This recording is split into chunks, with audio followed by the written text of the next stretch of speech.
Vamos continuar com nossa morfologia. Agora nós vamos estudar os conectores e as interjeições. Mas antes, vamos fazer uma pequena revisão, que é um exercício aqui que nós fazemos juntos. Olha aí na sua telinha. Vamos classificar morfologicamente, ou seja, fazer a análise morfológica. Que quer dizer isso, Tereza? Indicar a classe de palavra, das palavras que estão sublinhadas. Vamos lembrar que essa análise morfológica vai depender do contexto. Então vamos começar. Aprender a importância do aprender é essencial. Eu destaquei 2 vezes a palavra aprender.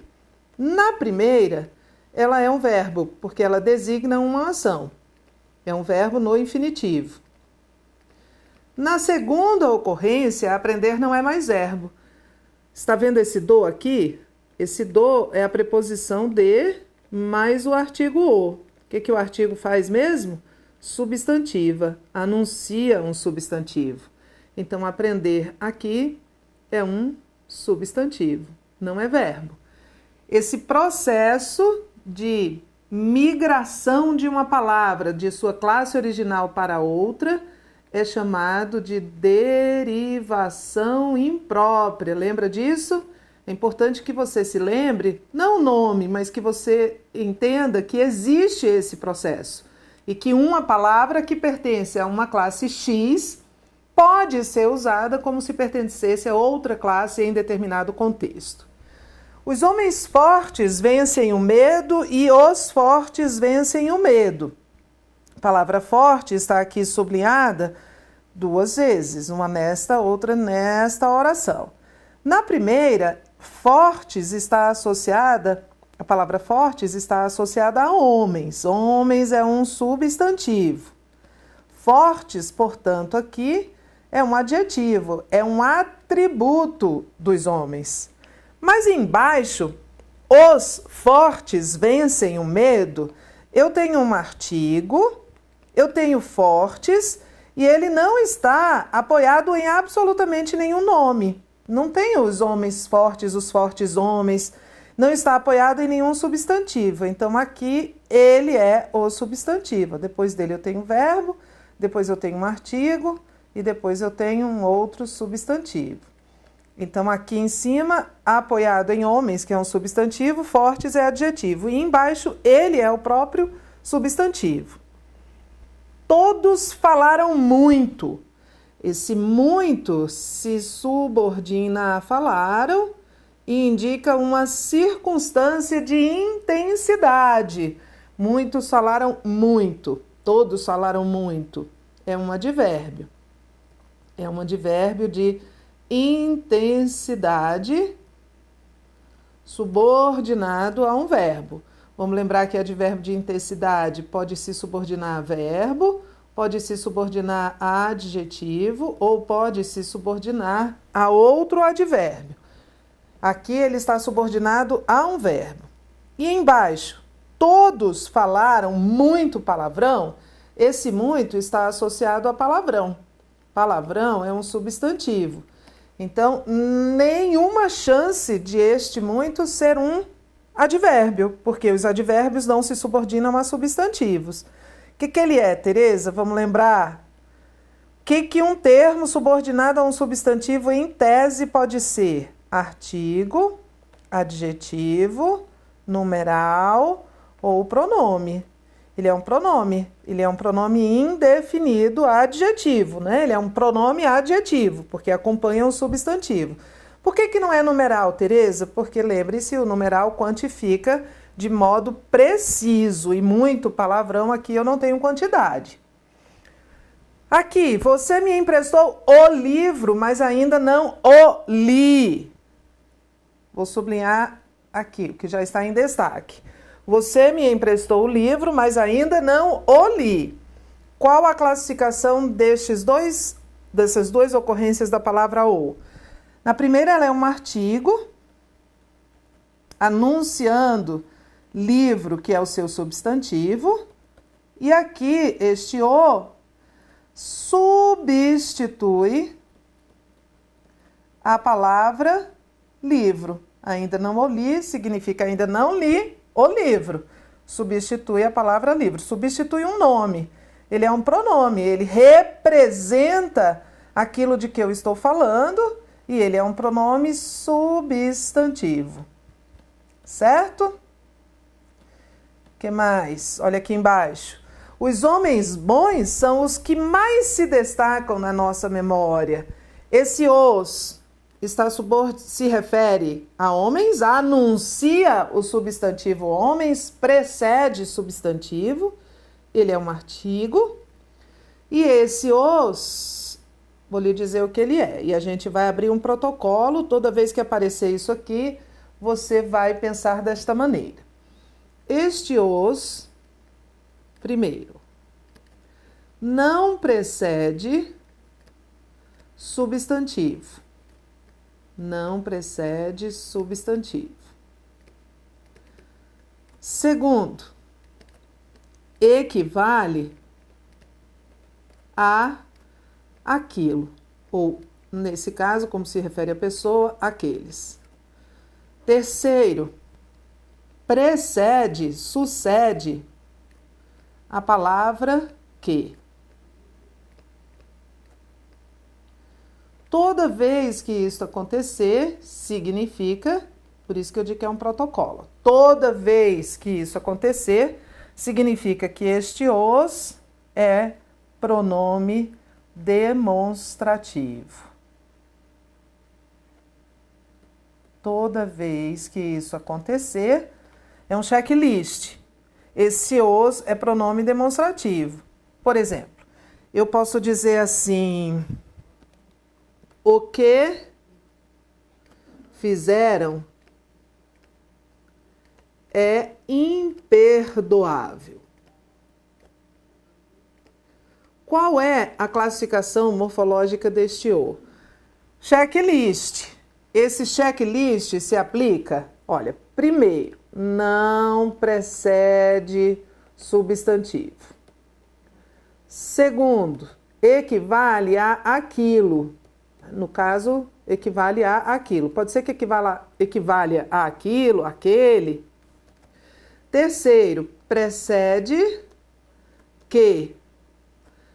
Então logo, este o é um pronome demonstrativo. É uma variação de aquilo. Aquilo que fizeram é imperdoável. O o pode ser artigo. Pode ser pronome pessoal, correspondente a ele, eu não o vejo há anos, ou pode ser pronome demonstrativo. Pronome demonstrativo que equivale a aquilo ou aquele. Então, é um protocolo.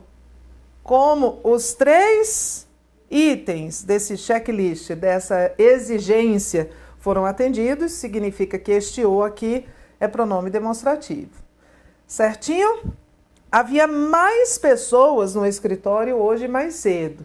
Eu tenho 2 vezes o mais. Na primeira vez, na primeira ocorrência, ele está subordinado a pessoas. Pessoas é substantivo.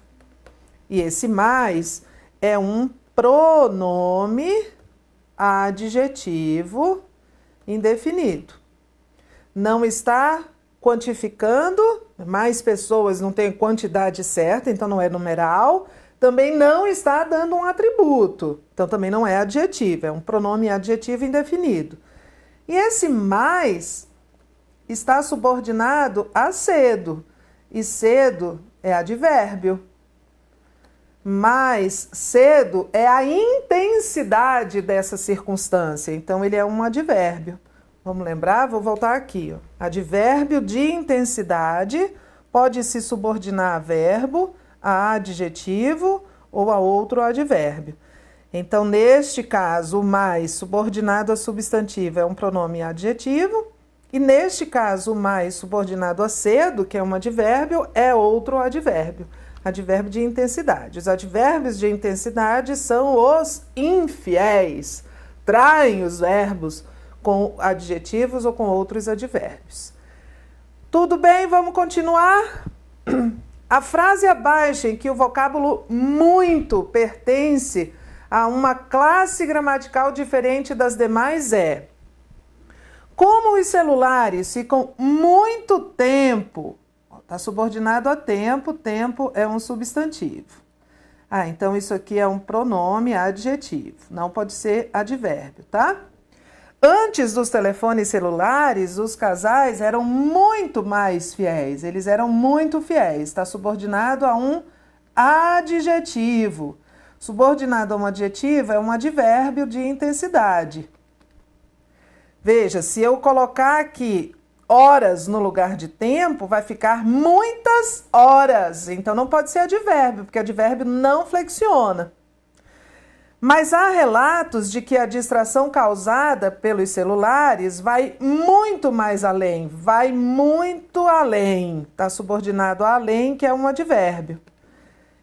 Esse muito é advérbio de intensidade. Em uma velocidade muito baixa, esse muito está se referindo a baixa, que é um adjetivo. Então, esse muito é um advérbio de intensidade. Além disso, a audição pode estar sendo afetada por volumes muito altos. Esse muito está subordinado a altos, que por sua vez qualifica volumes. Altos é um adjetivo, muito é advérbio. Só não é advérbio na alternativa A, porque está subordinada a substantivo.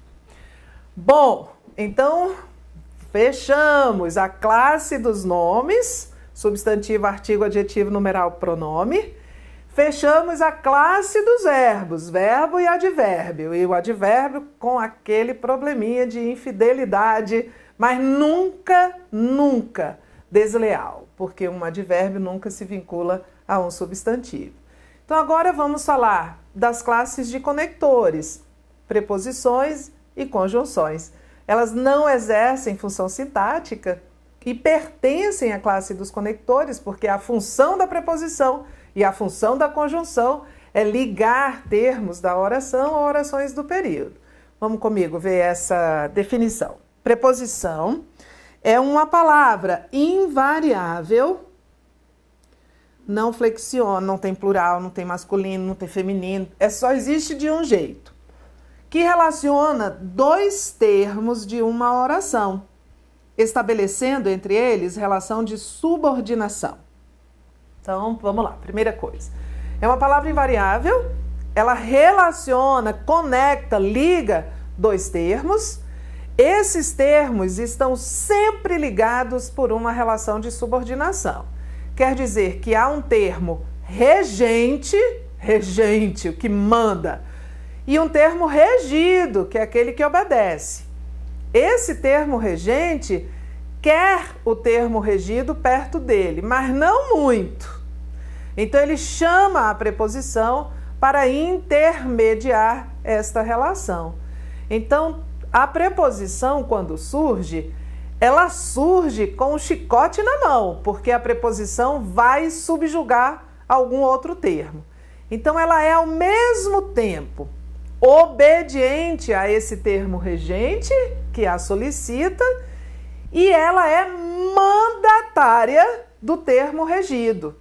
Então, alguns termos querem mandar em outros, mas não querem se aproximar muito deles. A gramática dava uma história, não dava? Um romance? Vou criar um programa sobre a gramática, as intrigas da gramática. Então, alguns termos querem outros perto de si, mas não muito. E aí chamam a preposição para intermediar. Uma coisa sobre a preposição é muito importante. Toda vez que uma preposição está em uma frase, ela tem de estar ali levada por outra palavra. Então, quando eu leio uma frase e eu encontro uma preposição em, eu pergunto logo a essa preposição, que foi que te trouxe? Você veio com quem? E a preposição vai dizer, eu vi sozinha. Não, então você está aqui de penetra, pode sair. Toda vez que você encontrar uma preposição em uma frase, é porque uma palavra desta mesma frase pediu essa preposição. Ela não tem autonomia, ela não aparece voluntariamente, ela não aparece sozinha. Então vamos lá, eu tenho o termo regente, eu tenho o termo regido e eu tenho uma preposição. Nem sempre alguns termos regentes se vinculam aos termos regidos sem preposição. Eles não pedem essa intermediação. Por exemplo, eu li. Eu li o quê? Um livro. Isso aqui é o regente, este aqui é o regido, e entre os dois não há nenhuma conexão, porque este regente se vincula diretamente, por isso aqui ele vai ser chamado, depois a gente vai ver de verbo transitivo direto, porque ele está transitando, se dirigindo diretamente ao seu termo regido. Mas se eu disser gostei, um livro, não. O verbo gostar vai pedir uma preposição. Então, o verbo gostar vai dizer, olha, eu quero um complemento, mas eu não quero que ele chegue muito perto de mim, não. Chama a preposição para fazer essa intermediação. Então, este verbo transita, transitar é dirigir-se indiretamente para o seu complemento. E aí, quando eu vejo uma preposição, eu leio uma frase e a frase diz assim, o livro a que você se referiu está esgotado. Este a é uma preposição. Este a daqui é uma preposição. Quando eu vejo uma preposição na frase, o que é que eu pergunto? Quem te trouxe? E este a vai dizer, quem me trouxe foi o verbo referir-se. Porque quem se refere a alguma coisa. Então, ok, você pode ficar. Tereza, e se não houvesse essa preposição? Se não houvesse esta preposição a aqui, a frase teria um erro de regência. Porque o termo regente, que é o verbo referir-se, exige a preposição e eu não a utilizei. É isso, erro de regência. Então, eu tenho sempre que surge uma preposição, ela surge ligando termos de uma oração e ela sempre estabelece uma relação de subordinação. Este termo regido depende desse termo regente. No caso aqui dessa frase, o termo regente era se referiu. Então, eu digo o verbo assistir. O verbo assistir, no sentido de ver, ele é um verbo que transita para um complemento, mas ele transita indiretamente. Tem nojinho, entendeu? Eu chamo a preposição aqui porque eu não quero ficar muito perto daquele meu complemento, não. E a preposição que ele chama é a preposição a. Então, eu digo, eu vou assistir ao filme. Aí eu vou juntar essa preposição com esse artigo que você indicou. Muita gente diz, eu vou assistir o filme. Bom, é um dos erros da gramática, né? É uma hora em que a gente tem que saber que o verbo assistir no sentido de ver é transitivo indireto, que é uma convenção da gramática, e a partir do momento em que a gente sabe, todas as vezes que a gente usar, a gente vai usar essa preposição. Você assistiu ao jogo ontem? Não, você assistiu o jogo ontem. Mas eu não quero usar, Tereza. Pois é, mas tem que usar na hora da prova. Não é melhor usar o tempo inteiro? Porque aí você internaliza que isso é o certo? Eu acho. Aí aqui nós temos uma listinha de preposições. A, ante, após, até, com, contra, de, desde, em, entre, para, por, perante, sem, sob, sobre, trás. Mas também existem locuções prepositivas. As locuções prepositivas, por exemplo, ó, por meio de. É uma locução prepositiva. Através de. É uma locução prepositiva. A fim de. É uma locução prepositiva. Equivale ao para, quando indica finalidade. Então, eu posso dizer assim, ó. Questão bem comum de prova, principalmente quanto a uma questão gráfica aqui. Estude para aprender. A aprovação é consequência. Isso aqui é uma preposição. Está ligando duas orações subordinadas. Esta subordinada a essa, a segunda subordinada à primeira. E eu posso substituir esse para por a fim de, separado. Estude a fim de aprender. Para indicar finalidade. Separado, tá? A fim de separado. O para é uma preposição E o a fim de é uma locução. Qual é o conceito de locução? Mais de uma palavra com a intenção que uma só palavra teria, que neste caso é conectar orações subordinadas, então é uma locução prepositiva. Tereza, eu achei que a fim de fosse junto. Não, a fim é junto quando ele é um adjetivo.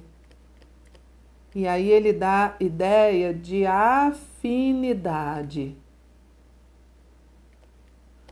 A sua ideia é afim da minha afinidade. Eu estou a fim de sair. Eu estou com a finalidade de sair. É separado, é esta aqui, certo? Questões. O estranhamento aparece quando o indivíduo para ouvir o próprio discurso. O vocábulo para em ambas as ocorrências pertence à mesma classe de palavras. Não, antigamente era fácil, porque antigamente ia ter um acento aqui. Porque é verbo, né? O indivíduo para, o indivíduo pratica uma ação de parar. Eu paro, você para, ele para, nós paramos, é verbo. E o segundo para é a preposição para. Esta aqui, como está indicando finalidade, a finalidade de ele parar é ouvir o próprio discurso, esta aqui, por exemplo, poderia ser substituída por a fim de. Nem sempre dá, tá? Porque às vezes o para não indica finalidade, indica lugar. Eu vou para casa, não dá para dizer eu vou a fim de casa. Mas aqui dava porque indica finalidade. Então tá errado. Tereza, não tem mais acento no para verbo? Não, não tem. Desde 2009, quando foi assinado o acordo.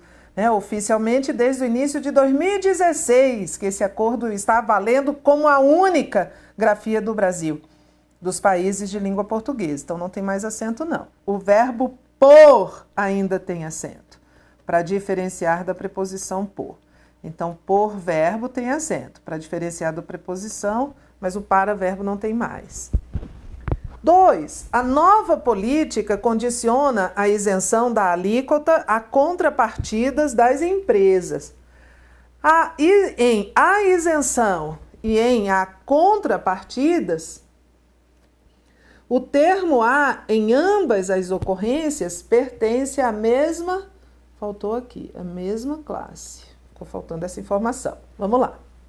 Vamos fazer desses as todos? Eu tenho um a aqui, outro a aqui, outro a que está contraído com a preposição de e outro a aqui que está contraído e este a aqui. Eu tenho vários artigos, né? Vamos ver? Esse aqui é artigo. A política é artigo definido de política. Condiciona a isenção. Ele é artigo de isenção. Da alíquota, este a aqui é artigo de alíquota. Há contrapartidas. Não, esse a não pode ser artigo. Por quê, Tereza? Contrapartidas não está no plural? Se houvesse um artigo aqui, este artigo deveria estar no plural também, certo? Porque o artigo acompanha, anuncia um substantivo. Um artigo que anuncia um substantivo feminino plural é um artigo também feminino plural. Mas este a aqui está no singular. Então, ele não é um artigo, ele é uma preposição. Ele é uma preposição porque o verbo condicionar, ele pede dois complementos. Condiciona uma coisa, esse uma coisa é a isenção, a outra coisa. Aí esse a é uma preposição exigida por esse verbo condicionar. Mas eu sei que não é artigo aqui, porque tá fácil, né? Esse contrapartidas está no plural e esse a está no singular. E é por essa mesma razão, ó, nunca há crase quando há no singular precede um termo no plural. Porque a crase não é a fusão de uma preposição com um artigo, quase sempre. Se o a está no singular é porque não há artigo, então nunca há crase quando um a no singular precede um nome no plural. E você vê um acento grave, você sabe que já está errado. Então, aqui está errado. Esse último as aqui é artigo de empresas. Conjunção. Conjunção é uma palavra que serve para relacionar duas orações ou dois termos semelhantes da mesma oração. Então, serve para relacionar duas orações. Essas orações podem ser coordenadas ou subordinadas, ou serve para relacionar termos, só que os termos que a conjunção relaciona são sempre termos coordenados, diferentemente dos termos que a preposição relaciona, que são termos subordinados. Então, aqui eu tenho duas orações. Estudo, aprendo. E eu não tenho nada conectando as duas. Aí eu vou pôr um conector. Eu posso dizer assim, acompanha comigo. Estudo e aprendo. Ou eu posso dizer estudo, pois aprendo. Ou eu posso dizer estudo à medida que aprendo. Estudo se aprendo. Se não aprendo, fico desesperada, não estudo mais. Enfim, há várias maneiras de conectar essas duas orações. Tudo isso aqui é conjunção. As conjunções são tão importantes, que há uma aula só para elas. E já está disponível lá na sua área de aluno, você logado lá em material complementar, uma lista das conjunções, uma lista dos conectores. As bancas têm uma adoração por este assunto. É um tal de pedir o valor de sentido que o porquanto tem, se o porquanto e o portanto equivalem, se a gente pode substituir o na medida que por a medida em que. Então, é tão importante isso que há uma aula só para elas. Então, a gente aqui só está aprendendo a reconhecer. As conjunções, as preposições ligam termos da oração ou orações subordinadas, depois a gente vai ver esse conceito, mas sempre estabelecendo entre elas relação de subordinação. Quando a preposição surge, ela surge com chicote na mão, porque ela vai subordinar algum termo. E as conjunções ou ligam termos simétricos de mesma classe dentro da oração, ou as conjunções ligam orações. E essas orações podem ser coordenadas, equivalentes ou subordinadas. Olha só aí na sua telinha quantas relações de sentido uma conjunção pode estabelecer. As conjunções podem estabelecer relação de adição, adversidade, conclusão, conformidade, tudo que está aí. E é muito importante esta matéria. Tão importante que eu vou repetir, teremos uma aula só para ela. E por fim, para terminarmos aqui nosso estudo de classes gramaticais, ele continua, evidentemente, porque vamos estudar sintaxe, e a sintaxe vai dialogar com a morfologia. Vamos ver a interjeição. A interjeição é uma palavra muito pouco cobrada em provas de concurso público, porque as provas cobram a gramática em cima de textos e é difícil um texto ter interjeição. Mas achei uma. Olha, uma questão da FGV, em que ele pede para você classificar a única palavra que aparece nesse texto, né? É a Mafalda andando na praia e aí ela vê uma estrela, né? Fica com essa cara aqui, olha para cima e aí ela diz caramba, né? Ela diz não, ela pensa. A gente tem que saber ler história em quadrinho, né? Esse símbolozinho aqui, essas bolinhas é do pensamento. O que aconteceu? Provavelmente a gente tem que fazer uma inferência aqui. Lembra o que é uma inferência? A gente tem que deduzir algo do texto, né? Ela chegou à conclusão de que aquela estrela que estava, né, na praia caiu lá do céu, porque ela olha e diz, ai caramba. Então ela está perplexa, surpresa com o fato de uma estrela do céu ter caído na praia. E aí ela diz caramba. Esse caramba é uma interjeição. Quando eu nomeio um sentimento, por exemplo, eu digo que ela sentiu perplexidade, quando eu nomeio um sentimento, eu uso um substantivo. Mas quando eu expresso esse sentimento, eu uso uma interjeição. Então, quando eu sinto dor, eu digo ai. Este ai é uma interjeição. Quando eu estou muito admirado, eu digo uau, esse uau é uma interjeição. ou então alguém que leva um susto de meu Deus, esse meu Deus é uma interjeição. Então, as interjeições estão ligadas à função emocional da linguagem, a essa função sentimental e sensorial, né? Porque dor não é sentimento, dor é sensação, é físico. Terminamos o nosso estudo das classes de palavras. Voltaremos a falar delas já no nosso próximo bloco, porque começaremos a estudar sintaxe e termos da oração, e esses termos da oração têm uma conversinha com a morfologia. Até já!